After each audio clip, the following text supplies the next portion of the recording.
Many of you have heard me say this. They say, how do you sleep at night? And I say, I sleep great. I sleep like a baby. I wake up crying every 2 hours.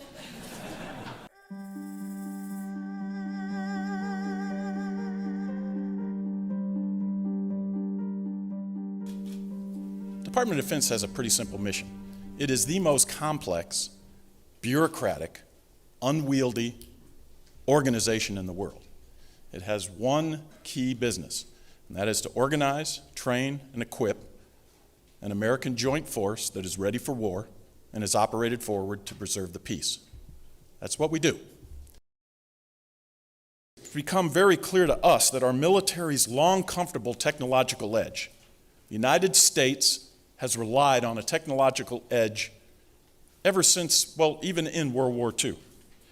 We've relied upon it for so long, it's steadily eroding. Now, we still believe we have a margin, but the margin is steadily eroding and it's making us uncomfortable.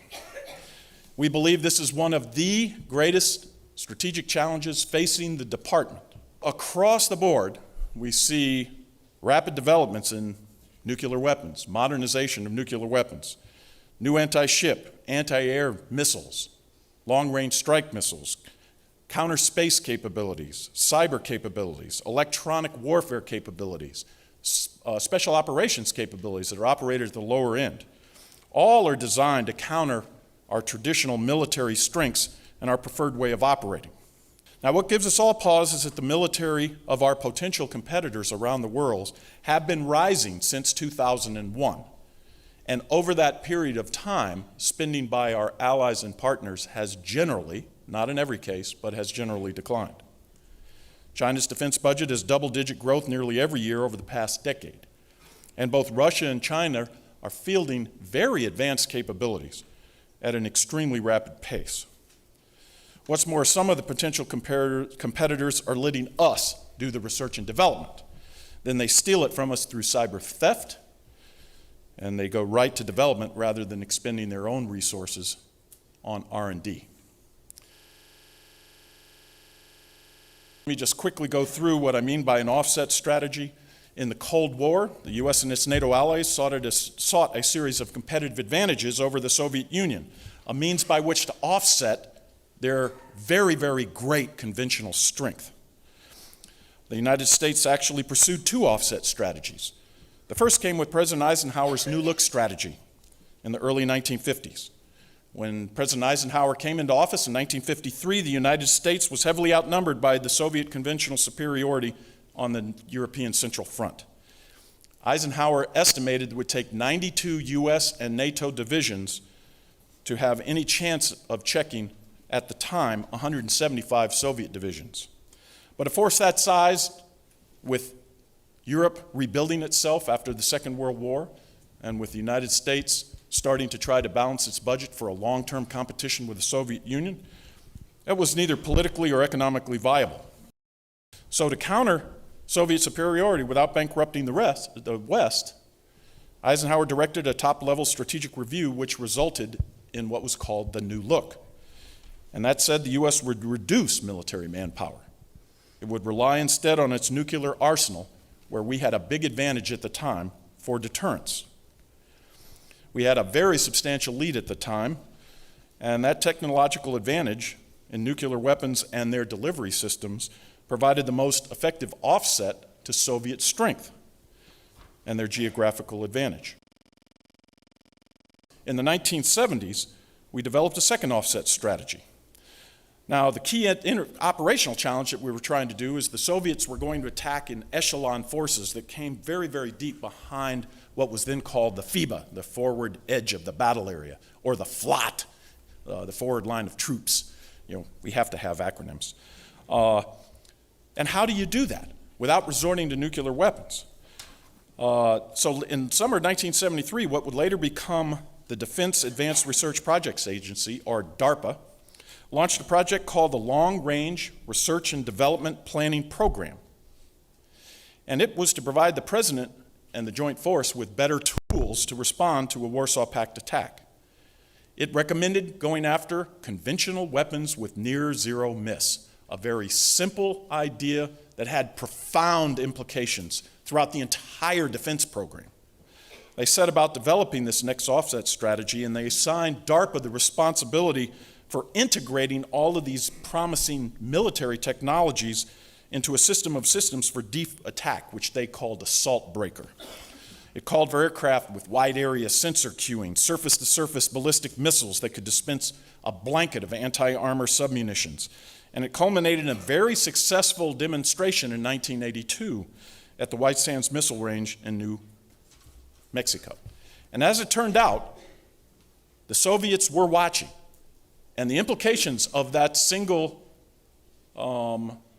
demonstration, along with all of the ferment that was going on in the Joint Force at the time, really caused them to pause. And by 1984, the Soviet General Staff, head of the Soviet General Staff, Marshal Garkov, he said, look, these reconnaissance strike complexes, that was the Soviet word for them, using very accurate terminally guided conventional munitions would achieve the same destructive effects as tactical nuclear weapons. They were a very model-driven at that time. They cranked their models and they said, game over. And we had actually picked a competitive advantage that we knew our adversary, the Soviets, could not duplicate, and therefore injected uncertainty in their minds, changing their warfighting calculus. So the second offset strategy proved decades-long enduring, just like the first did, providing the U.S. military and its allies with a decisive operational advantage that has lasted now for nearly 4 decades. But just as with the first offset strategy, the second offset strategy is showing its teeth. We're now starting to see the capabilities and the advantages that it accrues to us as starting to erode and at an accelerating pace. And to ensure that we maintain conventional deterrence, we're seeking a third offset strategy now that will maintain and perhaps advance the competitive advantage of America and its military allies. So there's going to be 3 key differences between what is happening in this offset strategy and the earlier ones. First, it's going to have a much more trying temporal component. In 1975 and in 1950s, we knew our adversary and we said we can pick something where we will have an enduring advantage. We don't think we're in that type of environment right now. So we'll be looking for promising technologies that we can do in what we call the FYDP, the Future Years Defense Program, generally about 5 years out. We'll identify long-range or advances that we can pull up and hopefully field in the 20s, and then we'll plant the seeds for R&D, which will give us an advantage in the 30s. So we're actually thinking of this in terms of a never-ending. We're constantly updating this strategy rather than trying to pick the one single unitary field theory that's going to make that work. Second, we don't face a single monolithic or implacable adversary like we did in the Cold War. We face multiple potential competitors, from small regional states like North Korea and Iran, to large advanced states like Russia and China, to non-state adversaries and actors with advanced capabilities. Each of these are probably going to require a different approach and a different strategy, which is why we actually say offset strategies.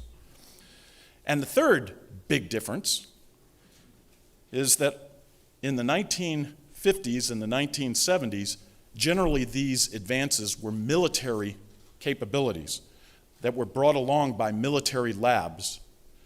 But now, with robotics, autonomous operating guidance and control systems, visualization, biotechnology, miniaturization, advanced computing and big data, and additive manufacturing like 3D printing, all those are being driven by the commercial sector.